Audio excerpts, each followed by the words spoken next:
Video like जरूर कर लीजिए और ऐसे वीडियो लगातार फ्री में पाने के लिए चैनल को तुरंत सब्सक्राइब कर लीजिए और बेल आइकन को जरूर टैप कर लीजिए ताकि आगे भी सारे वीडियो आपको मिलते रहे। यूट्यूब में फॉलो करते हैं तो प्लीज ये वाला फ्री टेलीग्राम चैनल जरूर ज्वाइन कर लीजिएगा। सारे नोटिफिकेशन सारे अपडेट यहीं पे आते हैं, ध्यान रखिए। नमस्कार दोस्तों, एग्ज़ाम प्रिपरेशन के यूट्यूब चैनल पर मैं प्रियंका एक बार फिर से आप सभी का बहुत बहुत स्वागत करती हूं। और आज की जो ये क्लास है पॉलिटी की क्लास है, जिसमें मैं आपको फंडामेंटल राइट्स या मौलिक अधिकार पढ़ाने वाली हूं। मैं 50 मोस्ट इंपॉर्टेंट टॉपिक कवर कर रही हूं जो यूपी पीसीएस प्रीलिम्स के लिए इंपॉर्टेंट है, लेकिन इसके साथ आप बीपीएससी, बीईओ या फिर अदर ऐसे एग्जाम्स की तैयारी कर रहे हैं जहाँ पे जीएस पूछा जाता है, पॉलिटी के क्वेश्चंस आते हैं, आपको पता है यूपीएसआई में भी, तो उनके लिए भी इंपॉर्टेंट है। तो ये क्लास आज मैं जो फंडामेंटल राइट्स पढ़ाऊंगी, अगर यहाँ से प्रश्न पूछा जाता है और आप देखते हैं कि पीसीएस वगैरह और आरओ मेंस का भी एग्जाम लगा हुआ, इन सब एग्जाम्स में अगर पॉलिटी से क्वेश्चन आ रहे हैं तो फंडामेंटल राइट्स से भी क्वेश्चन पूछ लिए जाते हैं। तो मैं श्योर कर रही हूँ आज का ये वीडियो आप पूरा ध्यान से देखिए। अगर फंडामेंटल राइट से क्वेश्चन आता है तो आज के बाद आपका क्वेश्चन गलत नहीं होगा। मैं सिर्फ इन आर्टिकल्स के माध्यम से आपको आज इसी क्लास में ही पूरे जितने भी फंडामेंटल राइट्स है सारे लर्न करा दूंगी, ठीक है। तो पूरा वीडियो ध्यान से देखना है। और इसी के साथ आपके लिए गुड न्यूज़ ये है, जो भी बच्चे यूपी SSC पेट की तैयारी कर रहे हैं, मैंने उसके लिए अलग से वीडियो बनाया भी था, आपको 90% का डिस्काउंट मिल रहा है। सिर्फ 99 रुपये में कंप्लीट कोर्स है, मतलब रिकॉर्डेड क्लासेस हैं, ठीक है, और उसके साथ साथ नोट्स भी मिल रहे हैं। और सिर्फ 49 रुपीज़ में टेस्ट सीरीज़ हैं। आप ज्ञान सर एजुकेशन ऐप डाउनलोड कीजिए, 49 रुपीज़ में 25 टेस्ट सीरीज़ मिल रही हैं। मल्टीपल टाइम अटैम्प्ट कीजिए, जो अभी बचा हुआ समय है इसमें भी अगर आप बेहतर ढंग से प्रैक्टिस करते हैं तो अच्छा स्कोर आ जाएगा। इसके साथ UP PCS prelims, GIC, LT grade, बहुत सारी वैकेंसीज आपके सामने हैं, आरओ मेंस की भी, तो आप तैयारी शुरू कर सकते हैं स्टडी फॉर सिविल सर्विसेज का ऐप डाउनलोड करके, या फिर ज्ञान सर एजुकेशन ऐप पे आपको मिल जाएंगे कोर्सेज। और ये नंबर्स आपके सामने दिए गए हैं, इन पे कांटेक्ट करके आप जानकारी अपने कोर्स की ले सकते हैं। सभी कोर्सेज पे डिस्काउंट चल रहे हैं अभी। जो भी कोर्स ज्वाइन करेंगे इन नंबर से आपको जानकारी मिलेगी, या फिर ऐप डाउनलोड करके ज्ञान सर डिस्काउंट कूपन कोड है, अप्लाई कीजिए और अपना कोर्स परचेज कर लीजिए। चलिए बिना देर के आज की क्लास स्टार्ट करते हैं। तो सबसे पहली बात यह है कि फंडामेंटल राइट्स के बारे में इसमें सिर्फ आर्टिकल्स लिखे हुए हैं। मैंने एक लिस्ट ले ली है, और लेकिन मैं जो समझाऊंगी वो आप सुनेंगे ध्यान से तो तैयार हो जाएगा, ठीक है। तो फंडामेंटल राइट्स या फिर मौलिक अधिकार की अगर मैं बात करूं तो टोटल कितने हैं, ठीक है, सबसे पहले तो यही जानना है। तो टोटल 6 फंडामेंटल राइट्स हैं। पहले 7 थे, आपको पता है, लेकिन एक हटा दिया गया था, ठीक है। अब कितने हैं? अब 6 हैं। ये नकारात्मक और सकारात्मक दोनों प्रकृति के हैं, ठीक है, और ये न्यायोचित हैं। मतलब अगर इनका वायलेशन होता है तो आप क्या कर सकते हैं, न्याय के लिए सुप्रीम कोर्ट जा सकते हैं। ऐसा नीति निर्देशक तत्व में नहीं है। अब इन्हें लिया कहाँ से गया है, इनका सोर्स भी पूछा जाता है। तो फंडामेंटल राइट्स कहाँ से लिए गए हैं, वो अमेरिका से लिए गए हैं, ठीक है। 6 हैं, पहले 7 थे, अमेरिका से लिया गया है। पार्ट 3 में फंडामेंटल राइट्स का उल्लेख किया गया है, आर्टिकल 12 से लेकर के 35 तक। यहाँ पे 12 है, 12 से लेकर के 35 तक पार्ट 3 में आपको याद रखना है फंडामेंटल राइट्स दिए गए। इनके सोर्सेज क्या है, ये अमेरिका के संविधान से लिए गए। हमारे संविधान में पहले कितने थे? 7 थे, जो कि 44th कॉन्स्टिट्यूशनल अमेंडमेंट हुआ 1978 में। तो 44वां संविधान संशोधन हुआ 1978 में, जिसके द्वारा जो संपत्ति का अधिकार था वो फंडामेंटल राइट से हटा दिया गया। अगर कोई पहली बार भी ये क्लास ले रहा है पॉलिटी की, तो आज फंडामेंटल राइट तैयार हो जाएंगे। तो मैंने जो चीज़ें बताई उतनी आपको सुन लेना है, नहीं है तो रिपीट कर करके सुनना है, ठीक है। 12 से 35 आर्टिकल तक पार्ट 3 में फंडामेंटल राइट्स हैं। पहले 7 थे, अब 6 हो गए हैं। ये नकारात्मक और सकारात्मक दोनों प्रकृति के हैं। अगर आपको ये प्रवर्तनीय है, न्यायोचित हैं, अगर इनका वायलेशन होता तो आप आर्टिकल 32 के तहत सुप्रीम कोर्ट जा सकते हैं और हाई कोर्ट भी जा सकते हैं, आर्टिकल 226। तो 32 तो आपको पता होगा, लेकिन हाई कोर्ट के लिए आर्टिकल 226 है, जिसके तहत आप हाई कोर्ट में भी अपील कर सकते हैं, ठीक है। इतनी चीज़ें पता हो गई, तो मैंने इनके बारे में बताया। अभी देखते हैं कौन कौन से आर्टिकल्स और कितने हैं। तो जो फंडामेंटल राइट्स हैं मैंने बताया 12 से 35 तक हैं, लेकिन इनको भी क्लासीफाई किया गया है, ठीक है। कैसे?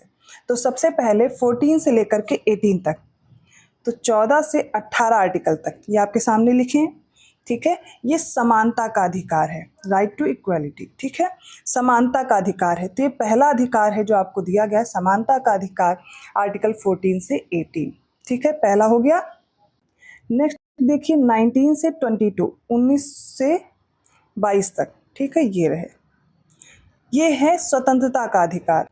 तो पहला हो गया समानता का अधिकार आर्टिकल 14 से 18 तक, दूसरा हो गया स्वतंत्रता का अधिकार आर्टिकल 19 से 22 तक, दूसरा है 23 और 24, ये दो हैं, और ये है शोषण के विरुद्ध अधिकार। ठीक है, शोषण के विरुद्ध अधिकार। पहला फिर से याद कीजिए, समानता का अधिकार है आर्टिकल 14 से 18, दूसरा है स्वतंत्रता का अधिकार 19 से 22, शोषण के विरुद्ध अधिकार 23 से 24। नेक्स्ट है धार्मिक स्वतंत्रता का अधिकार आर्टिकल 25 से आर्टिकल 28 तक, ये हो गया धार्मिक स्वतंत्रता का अधिकार। फिर है सांस्कृतिक सांस्कृतिक और शैक्षणिक अधिकार। ठीक है, तो यहाँ पर 29 से लेकर के 30, तो 29 और 30 किस में आ जाएंगे, सांस्कृतिक और शैक्षणिक अधिकार में। संवैधानिक उपचारों का अधिकार आर्टिकल 32 है। ठीक है, ये क्लियर हुआ। अब फिर से रिवाइज कीजिए, कितने फंडामेंटल राइट्स हैं, 6 है। पहला कौन सा है, समानता का अधिकार है जो कि आर्टिकल 14 से 18 तक है। दूसरा कौन सा, स्वतंत्रता का अधिकार है 19 से 22 तक हो गया। शोषण के विरुद्ध अधिकार 23, 24 आर्टिकल हो गए। धार्मिक स्वतंत्रता का अधिकार 25 से 28 हो गए। फिर 29 और 30 ये कौन कौन से हो गए, सांस्कृतिक और शैक्षणिक अधिकार और संवैधानिक उपचारों का अधिकार आर्टिकल 32। तो आपको ये पांचों याद करने हैं, मेरे साथ याद करते चलिए। ठीक है, पूरा जितनी बार मैं रिपीट कर रही हूँ उतनी बार रिपीट कीजिए। एक एक आर्टिकल तो कवर ही होगा, लेकिन उससे पहले जो प्रश्न इनसे पूछे जा सकते हैं वो भी मैं कवर कर रही हूँ। तो देखिए, अभी कुछ फंडामेंटल राइट्स ऐसे हैं जो सिर्फ नागरिकों को, जो भारतीय नागरिक हैं उनको दिए गए हैं, कुछ हैं जो विदेशी नागरिक हैं या भारतीय नागरिक हैं और सभी को दिए गए हैं। ठीक है, तो इतना भी आपको तैयार रखना है, जिसमें से 15, 16, 19, 29 और 30 याद रहेंगे। ये इतने 15, 16, 19, 29, 30 इनको याद रखना। 15, 16, 19, 29, 30। अब ये क्या है, ये जो आर्टिकल हैं ये सिर्फ जो इंडियन सिटीजन्स हैं, भारतीय नागरिक हैं, उनको मिले हुए हैं।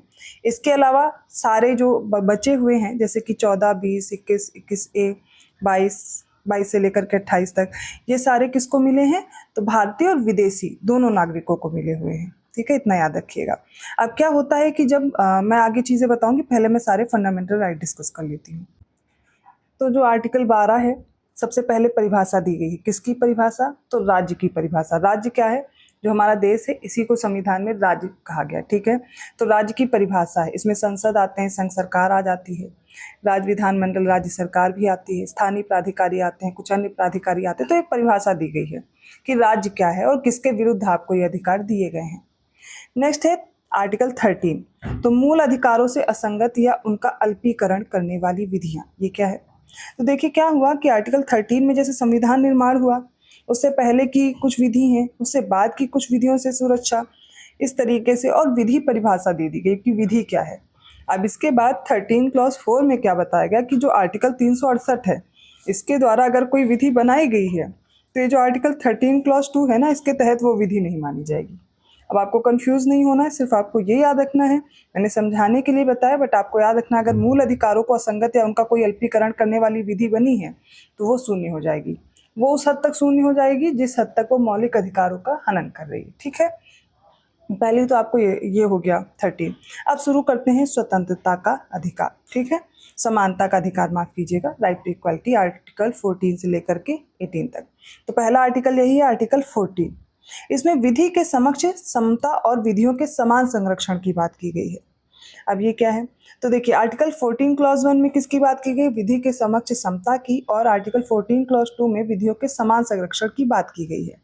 तो आपसे जब पूछा जाए विधि के समक्ष समता ये कहाँ से लिया गया है, तो ये ब्रिटेन से लिया गया, और विधियों के समान संरक्षण की जो भावना है ये कहाँ से लिया गया, अमेरिका से लिया गया है। तो क्या है, विधि के सामने मतलब हमारे कानून के सामने या विधि के समक्ष सभी लोग समान हैं, लेकिन विशेष परिस्थितियों में रहने वाले लोगों के साथ विशेष प्रकार का व्यवहार हमारा संविधान या राज्य कर सकता है, मतलब संविधान के द्वारा कहा गया राज्य कर सकता है। ठीक है, तो ये याद रखिएगा, आर्टिकल 14 क्या है, विधि के समक्ष समता या विधियों के समान संरक्षण की बात की गई।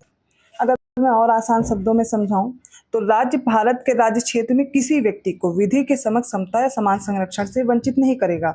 इसमें नागरिक, गैर नागरिक सभी लोग आ जाएंगे। समान स्थिति में रहने वाले लोगों के साथ समान व्यवहार किया जाएगा। ब्रिटेन पे आधारित होगा, जैसे विधि के समय समता वाला शब्द।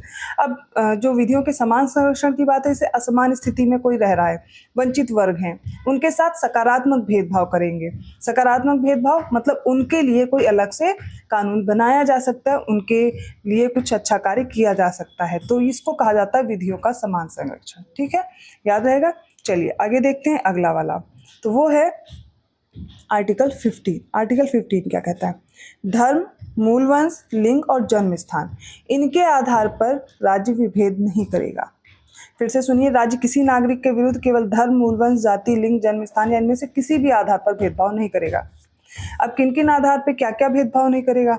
जैसे दुकान हो गए, सार्वजनिक भोजनालय हो गए, होटल हो गए, मनोरंजन स्थल हो गए, या राज्य निधि से निर्मित कोई कुआं है, तालाब है, स्नान घर है, जो सार्वजनिक स्थान है, वो उसके उपयोग से किसी भी नागरिक को रोका नहीं जाएगा। किसकी बात हो रही है? सार्वजनिक वाले।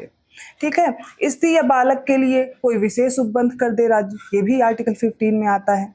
आर्टिकल 15 में ही जैसे सामाजिक और शैक्षणिक दृष्टि से अगर पिछड़े हुए नागरिक हैं या अनुसूचित जाति, अनुसूचित जनजाति का कोई व्यक्ति है, उसके लिए मतलब इस पूरी जाति के लिए, इनके लिए कोई विशेष प्रावधान भी कर सकता है। ठीक है, तो ये भी किस में आएगा? आर्टिकल 15 में आएगा।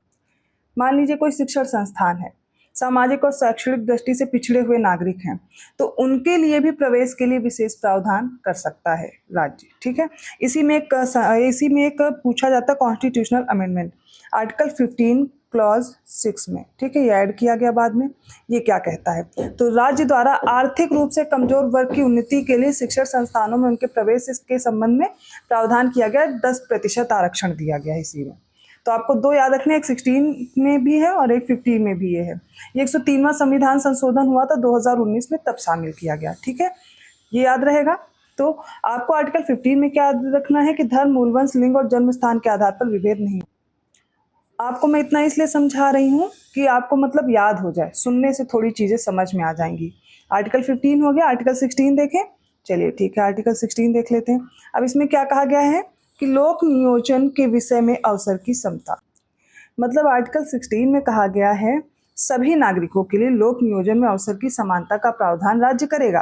राज्य के अधीन किसी पद पर नियोजन या नियुक्ति से संबंधित विषयों में सभी नागरिकों के लिए अवसर की समानता होगी। अब इसमें केवल धर्म, मूल वंश, जाति, लिंग, उद्भव या जन्म स्थान, निवास या इनमें से किसी भी आधार पर राज्य भेदभाव नहीं करेगा। यहाँ पर भी भेदभाव से रोक लगाया गया है, किसमें? लोक नियोजन में। ठीक है, ये याद रखेंगे। अब इसमें भी कुछ अमेंडमेंट है, लेकिन अभी हम सिर्फ आर्टिकल्स पढ़ रहे हैं, तो मैं इतना समझाऊंगी। आगे जब मैं डिटेल में पढ़ाऊंगी तो और अच्छे से आपको समझा दूंगी। तो पहला आपको तैयार हो गया, विधि के समक्ष समता और विधियों के समान संरक्षण, आर्टिकल 14।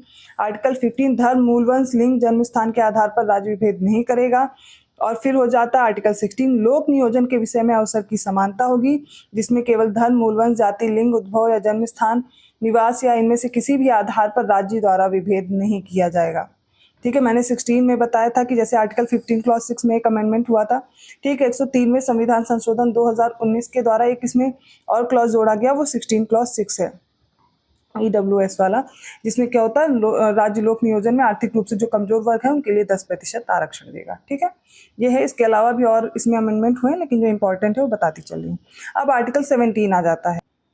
आज की क्लास बड़ी है, लेकिन आप कोशिश कीजिए इसको मेरे साथ पढ़ते रहिए, तो इसी क्लास से आपका काफ़ी क्वेश्चन इसी से हो जाने हैं। आर्टिकल 17 कहता है अस्पृश्यता का अंत और उसका आचरण निषिद्ध किया जाएगा। अर्थात इस आर्टिकल में छुआछूत संबंधी प्रावधान किए गए हैं कि अस्पृश्यता का अंत किया जाएगा। इसके लिए एक अलग से आर्टिकल भी बनाया गया, ये एक मौलिक अधिकार है। ठीक है, तो राज्य के साथ साथ जो कोई निजी व्यक्ति है उसके विरुद्ध भी संरक्षण प्राप्त है कि राज्य तो करेगा ही नहीं अस्पृश्यता वाला, ये जो है ये सब ये तो करेगा ही नहीं, इसके साथ साथ कोई निजी व्यक्ति भी अस्पृश्यता के आधार पर मतलब किसी को छुआछूत या ऐसे अस्पृश्य जाति को नहीं बोल सकता।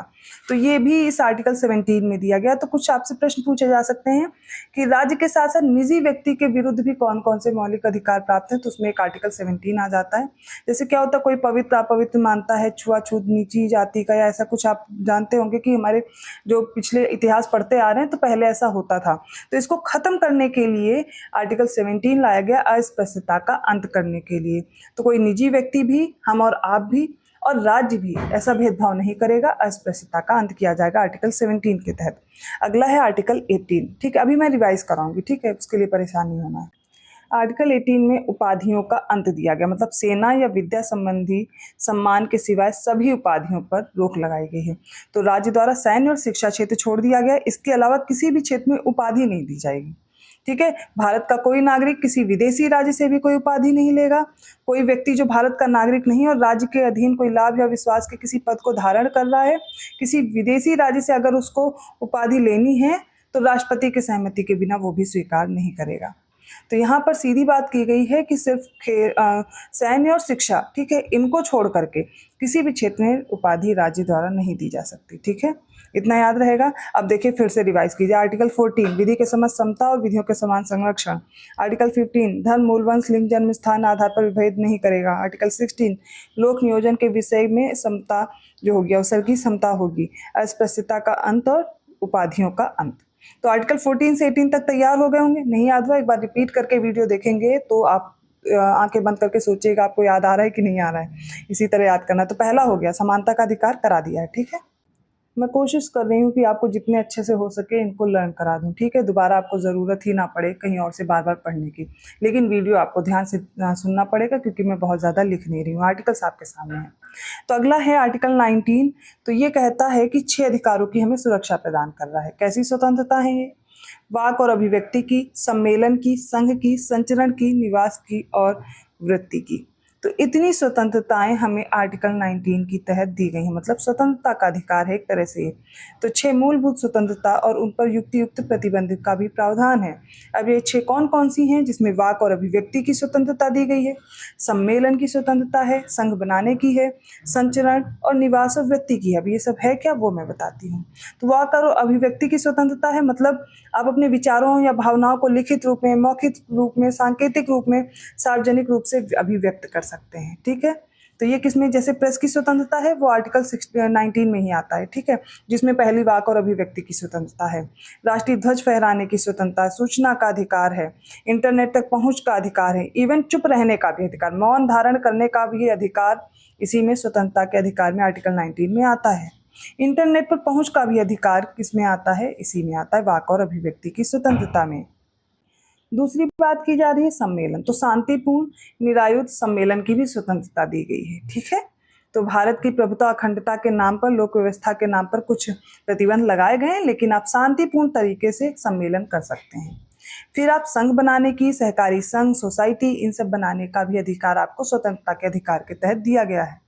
ठीक है, इसके अलावा राज्य क्षेत्र में, भारत के राज्य क्षेत्र में आप कहीं भी आ जा सकते हैं, कहीं भी संचरण कर सकते हैं, इसके लिए भी आपको ये अधिकार दिया गया है। और वृत्ति का मतलब है कोई कारोबार, व्यापार, आजीविका का साधन, तो इसके तहत इसके लिए भी स्वतंत्रता दी गई है। ठीक है, तो कारोबार करने की, कोई वृत्ति, आजीविका, ये सब करने का भी अधिकार दिया गया है। तो 6 याद रहेंगी। फिर से देखिए, वाक और अभिव्यक्ति की स्वतंत्रता, सम्मेलन की, संघ बनाने की, संचरण करने की, निवास और वृत्ति की, ये सारी स्वतंत्रता किसमें है? 6 अधिकारी आपको दिए गए हैं आर्टिकल 19 में। ठीक है, अब आर्टिकल 20 देखते हैं। ठीक है, हम स्वतंत्रता का अधिकार पढ़ रहे हैं जिसमें अपराधों के दोष सिद्धि के लिए इस संबंध में संरक्षण दिया गया है। तो अपराधों के लिए दोष सिद्धि के संबंध में संरक्षण ये क्या है? कोई व्यक्ति किसी अपराध के लिए तब तक दोष सिद्ध नहीं ठहराया जा सकता जब तक कि उसके द्वारा जो किया गया कार्य है उस समय किसी विधि के अधीन अपराध ना हो। समझ गए कि कोई भी व्यक्ति अपराध के लिए तब तक दोषी नहीं होगा जब तक कि उसके द्वारा जो किया गया कार्य उस समय कोई विधि के द्वारा वो अपराध की श्रेणी में ना आता हो। यह आर्टिकल 20 में दिया गया। और दूसरा है प्राण और दैहिक स्वतंत्रता का संरक्षण, मोस्ट इंपॉर्टेंट, क्योंकि आर्टिकल 21 के तहत किसी व्यक्ति को उसके प्राण या दैहिक स्वतंत्रता से विधि द्वारा स्थापित प्रक्रिया के अनुसार ही वंचित किया जाएगा, अन्यथा नहीं कर सकते हैं। तो यहाँ पर इसका मतलब क्या है? तो देखिए, अगर कोई व्यक्ति जीवन के अधिकार की बात करेगा तो किस आर्टिकल के तहत करेगा? आर्टिकल 21, मतलब प्राण और दैहिक स्वतंत्रता का संरक्षण किसमें किया गया? आर्टिकल 21 में। ठीक है, तो जीवन के आधार पर कई व्याख्याएं भी हुई हैं इसमें। बहुत सारी व्याख्याएं हैं, लेकिन इसके तहत आपको याद ये रखना है। तो क्या होता है कि आर्टिकल 21 के ही तहत किसी को मनमाने तरीके से हथकड़ी ना लगाने का अधिकार मिला होता है, पासपोर्ट रखने का अधिकार है, इसमें बहुत सारे विदेश यात्रा का अधिकार दिया गया है, स्वच्छ पर्यावरण का अधिकार भी इसमें आया हुआ है। ठीक है, महिलाओं के साथ उत्पीड़न ना करने का अधिकार है, निद्रा का अधिकार है, निजता का अधिकार है, वो सब इसमें आर्टिकल 21 में आ जाता है। ठीक है, अगला है आर्टिकल 21A, जो कि पहले नहीं था हमारे संविधान में, मूल संविधान में नहीं था। इसको 86th कॉन्स्टिट्यूशनल अमेंडमेंट के जरिए से जोड़ा गया। ठीक है, 6 से 14 वर्षों के लिए जो बच्चे हैं उनकी निःशुल्क शिक्षा मौलिक अधिकार बताया गया होगा। ठीक है, उनको जो शिक्षा है वो मौलिक अधिकार दिया गया, ये बाद में जोड़ा गया 86th कॉन्स्टिट्यूशनल अमेंडमेंट के जरिए से 21A, याद रहेगा। अगला है आर्टिकल 22, कुछ दशाओं में गिरफ्तारी और निरोध में संरक्षण। तो आर्टिकल 22 में ही कहा गया है कि कुछ दशाओं में क्या होगा, गिरफ्तारी और निरोध में संरक्षण दिया जाएगा। इसका मतलब क्या है, तो अगर किसी व्यक्ति को गिरफ्तार किया गया है तो गिरफ्तारी के कारण उसको जानने का अधिकार है, अपनी रुचि के किसी विधि व्यवसायी से परामर्श करने का अधिकार है, न्यायालय में सुनवाई करने का अधिकार है। ठीक है, ये सारे जो अधिकार हैं वो क्या है, भारतीय नागरिक को प्राप्त है। ठीक है, इसमें क्या होता है कि जैसे कोई शत्रु देश का नागरिक है तो उनको ये अधिकार उपलब्ध नहीं होते, या फिर निवारक निरोध के अंतर्गत कोई व्यक्ति गिरफ्तार किया गया है तो उसके लिए भी ये प्रावधान नहीं होते हैं। लेकिन बाकी दशाओं में आप देखेंगे कि कुछ दशाओं में गिरफ्तारी और निरोध से संरक्षण दिया गया है। ठीक है, तो गिरफ्तारी जब की जाती है तो कारण आप जान सकते हैं, अपनी रुचि का विधि व्यवसायी परामर्श कर सकते हैं, न्यायालय में सुनवाई का अधिकार है, ये सब किसके तहत है, तो आर्टिकल 22 के तहत है। तो आज हमने पहला अधिकार देखा, पहला मौलिक अधिकार, दूसरा मौलिक अधिकार भी कवर कर लिया है। बाकी का हम अगले वीडियो में करेंगे, क्योंकि वीडियो बहुत लंबा हो जाएगा और एक साथ आपको तैयार करने में दिक्कत भी होगी। तो आज जो हम लोगों ने पढ़ा है, आर्टिकल 14 से लेकर के आर्टिकल 18 तक पढ़ा, फिर आर्टिकल 19 से लेकर के 22 तक पढ़ा, जिसमें हमने पहला पढ़ा समता का अधिकार, दूसरा पढ़ा स्वतंत्रता का अधिकार। आई होप आपको समझ में आया होगा। मैंने कोशिश की है बहुत अच्छे से समझाने की, आप 2 बार वीडियो देखिए और आपको आसानी से तैयार हो जाएगा। फिर आंखें बंद करके सोचिए आर्टिकल 14 क्या है, आर्टिकल 15 क्या है, 16 क्या है, 21A क्या है, 22 क्या है, सब याद आएंगे। ठीक है, तो आपको अच्छे से बस पढ़ना होता है, समझना होता है। मैंने समझाया है, रटाया नहीं है। अगर मैंने एक एक आर्टिकल समझा दिया है तो मुझे नहीं लगता अब आपको भूलेगा। ठीक है, वीडियो कैसा लगा कमेंट करके ज़रूर बताइएगा। अगली क्लास में मैं बचे हुए आर्टिकल्स और भी अच्छे ढंग से आपको समझाऊंगी, आसानी से तैयार हो जाए। मैं डिटेल में भी पढ़ाऊंगी कम, अभी तो मैं लिस्टिंग के माध्यम से, एग्जाम टाइम है तो मैं सोच रही हूँ आपको वो फैक्ट्स याद हो जाएं जो एग्जाम टाइम में पूछे जाएंगे। तो बहुत डिटेल में हम नहीं जा रहे हैं, लेकिन जितना आपके लिए सफिशिएंट है प्रीलिम्स के लिए उतना मैं सारा कर रही हूँ, तो उतना तैयार कर लेना है। क्लास अच्छी लगी तो लाइक ज़रूर कीजिए और प्लीज़ ज़्यादा से ज़्यादा शेयर कीजिए। ठीक है, चैनल को अभी तक सब्सक्राइब नहीं किया है कर लीजिए। ऐसे इंपॉर्टेंट टॉपिक के साथ मैं मिलूंगी अगली क्लास में, और बहुत सारे कोर्सेज आपके लिए अवेलेबल हैं ज्ञान सर एजुकेशन ऐप पे। आप जिस भी एग्जाम की तैयारी कर रहे हैं, ज्ञान sir discount coupon code apply करके आप अपने कोर्स को ज्वाइन कर सकते हैं। धन्यवाद।